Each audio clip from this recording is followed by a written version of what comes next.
Welcome to the Creative Crafters podcast. I have a special guest today. Her name is Dannyelle, and it's Nicolle-Ramjist. And she's such a special friend. I have met her, about 2 years ago now, and I just love everything that she does. Dannyelle blogs at lifeisaparty.ca, where she shares ideas to make life more fun with crafts and DIYs, home decor, recipes, and entertaining ideas. You have something really special in mind for this coming summit, and I can hardly wait to make it. Christmas is her absolute favorite, and she loves sharing ideas on how to make the holiday special and create amazing memories with your family and friends. So welcome, Dannyelle. I'm so excited to have you here. And of course, for the listeners, we want to know more about who you are, about your company, and kind of how you got started on this path. Sure. Well, hello, and thank you for having me. I'm excited to be here too. I've been blogging for a very long time. I started in 2010. I was a stay-at-home mom at the time, and my kids were quite little. And I enjoyed being creative and decorating and also making fun parties for them for their birthdays and activities. And my husband is a computer programmer. So I had a few friends say to me, "Oh, you should do one of these new things called blogging." Like it was all pretty new back then. And he helped me get started, and it started out with a hobby and over the years evolved into a business. So you're doing a lot of crafts and DIY type materials now. You started a blog. You're coming from a tech background. So how does tech and being in the crafting industry how do those fit together? Where did that become an interest, or have you always been crafting? I feel like I've always been crafting. And since you're Canadian, you'll know Mr. Dress Up, who, for anyone American listening, is sort of like the Canadian version of Mr. Rogers, except that one of the segments on Mr. Dress Up every day was doing a craft. And that was definitely my favorite show and my favorite part of the show. And I remember sort of being jealous of his craft supplies, even when I was little, because I'm dating myself here, but when I was a kid, there weren't dollar stores and craft supplies were not like readily available.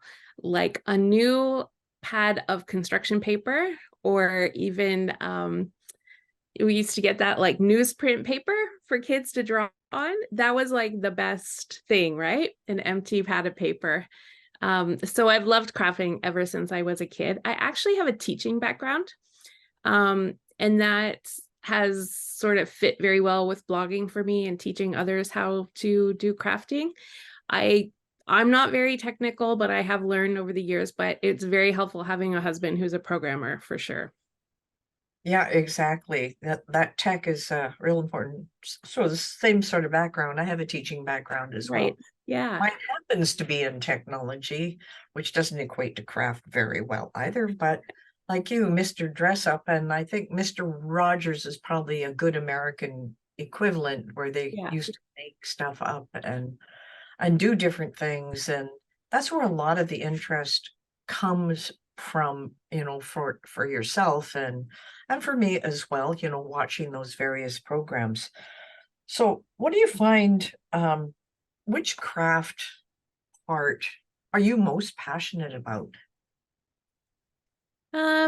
A big focus on my blog is parties and entertaining and like the holidays, not just Christmas, but all of them. And I find that those things sort of spark my projects. I do lots of home decor stuff too. So, you see something and you think, oh, I think I could make that or make a version of that. Um, I wouldn't say I have like, I know some people are like, they do cards or they do sublimation, or I sort of dabble in everything. Yeah, I imagine because life is a party and entertainment, the first thing you think about is, table decor, banners. It doesn't have to be paper, that's for sure, putting, even using wood, etching on glass, all of Yeah. those seem to fall into that realm. Yeah. And just decorating itself, that's a whole other part of it. So it sounds like when you're designing things for a party, you're going from, say, the very start, from the tablecloth all the way to the other end until they've got the food on the table. Absolutely. So where does your inspiration come from?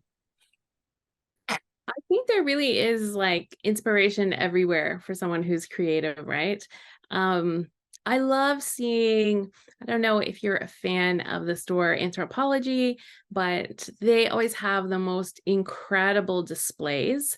And they even have like in-house resident artists to make the displays. That's how extravagant they are sometimes. And I just love how creative they are. And one of the I do a lot of stuff on Instagram as well. And one of the Instagrammers I used to follow, she had this post that went viral for her of this home decor, and it was like not typical. And she said, you shouldn't be afraid of doing like out of the box things in your home. And I have found that to be almost like permission to go a little bit over the top with things. And that's what I love to do, right? To get a theme and to just go wild with it. So I'm inspired, like as I said, different stores inspire me, different influencers. I'm on Instagram a lot, Pinterest. I try to follow trends. So, colors of the season and things like that, they really influence me a lot. Yeah, it sounds like it's a lot of fun. I think just doing the research alone is a good fun part of what a crafter does. Just trying to Absolutely. find things and then adapting them to your own style. So do you Yes. create a lot of designs yourself? For Cricut, Yes. yes, for sure. Because often, you can't find that thing that's in your head, right? So you have to make it. And I think that when I first started using Cricut, like I had one of the old first machines with cartridges, right? And we were so limited in what we could produce because you put a cartridge in and it was only the cut files on that cartridge, right? When Cricut Design Space came along and you could make like anything, that just opened up a whole new world, right? In terms of designing your own stuff. And I will say, when I put the time in to really learn how to use Cricut Design Space, what it could do, then Cricut really opened up for me, I would say. And I have a course where I teach people how to use Cricut Design Space. And the thing that my greatest hope for them is that they could become to the confidence level with their Cricut and Cricut Design Space, where anything they could see that uses the materials that we can use on Cricut, they could figure out how to make. That's my goal for people. That's a great goal, because I see a lot of people, can you use this? Can you use that? I said, you might not be able to use that particular material to cut. However, there are workarounds for almost everything. And I've noticed that you do quite a few things on workarounds to make them just work like they're seamless. It's just absolutely amazing. I think that's the real fun part for me. I had a fun experience with one of my daughters. She's in university. I'm in Toronto, you're out in BC. She's actually gone to University of British Columbia, so she's far, far away from us. She's just in second year and she's doing environmental engineering. And we were actually at Anthropology in the summer, and it was the end of summer and they have this installation of these faux trees, and they have these incredible paper leaves on them, and it's very involved. And I was commenting to her, because she's a bit artistic too, isn't that cool? How do you think we could make that? And her and I were standing there, talking about how could we engineer this. And I said to her, oh, well, you get that engineering brain from your dad because he has a degree in engineering. And she said to me, Mom, I don't think it's just from Dad. He might be an engineer, but you're an artist. And there's this part of people who are creative, right? Where you look at something and you're just like, let me figure that out. How could I do that? And yeah, that's to me the most fun part about creating. Yeah, exactly. It's that reverse engineering. Most of the stuff you see behind me, and I know the listeners can't see it, I reverse engineered most of them and then created my own based on that. And I noticed that, a lot of your stuff is like that comes out of your head. I have never seen any of it anywhere. So that is a really good skill, taking the artistic talent and be able to pull it apart and then come up with something completely new. And you're just so good at it. It's just amazing. Well, thank you. It's playing to me, right? So it's fun. Yeah. So what do you find the most challenging about what you're doing? The most challenging part of being a content creator is definitely how many different hats you have to wear, because most people get in, like in our niche area, because I'd be lifestyle, right? Most people get into blogging or content creating because they're creative people and they love making projects, right? And helping and teaching. Um, and then the tagline for me is always, we want to help families make memories in big and small ways. And that's what our goal is, to not just make things beautiful, but create celebrations and make memories for families.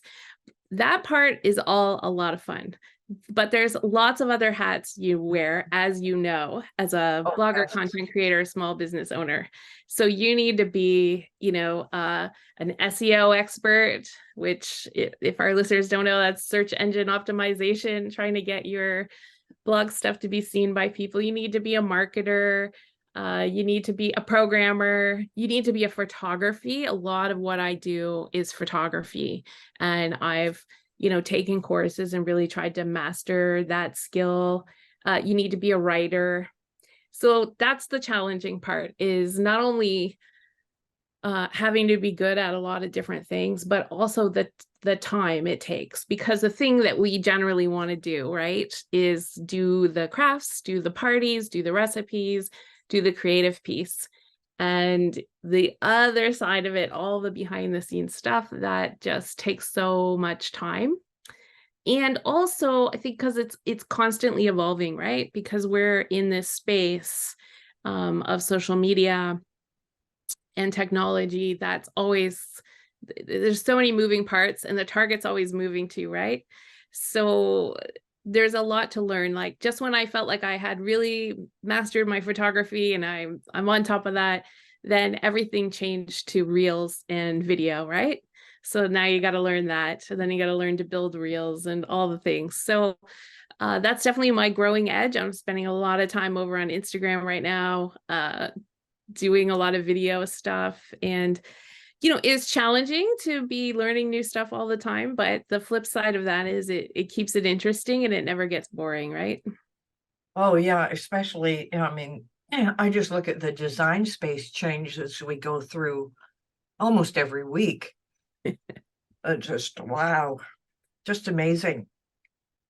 So, what advice would you have for someone who wants to do what you're doing? um I feel like that's such a hard question, because um part of me feels like if anyone is considering moving into the blogging influencer space, it's harder than it looks, is one thing I would say. And I guess it's just what I've been saying earlier. It's a lot more than crafting. You have to be a master at some area. Cricut is just one of the things I do on my blog, but you have to learn how to do that to the level that you can teach others, right? So that in itself is a skill. But then, as I said before, there's all those other different things you have to do. So I would, some advice I would give would be, you need to be someone who's not afraid of failing if you want to enter into this space, because it's a lot of learning as you go and trial and error and trying stuff, and then looking at the results and measuring and deciding where to spend your time, and that uncomfortable feeling of trying to learn new skills all the time. Those are challenging things. The fun side is, you get to do a lot of what you love, right? You're your own boss and you get to be creative. So if you love that, it's amazing.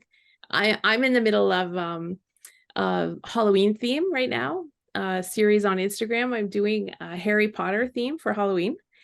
And I just like gone crazy. My whole front of my house is taken over with Harry Potter. I was just spending the morning making labels for potion bottles, and I was like, oh, I wonder if anyone's ever taken the time to write like every potion ingredient used in Harry Potter books. Of course, somebody has, right? So I go online and I find this, and I'm making these authentic labels that are actual ingredients that are in the books for my little potion jars.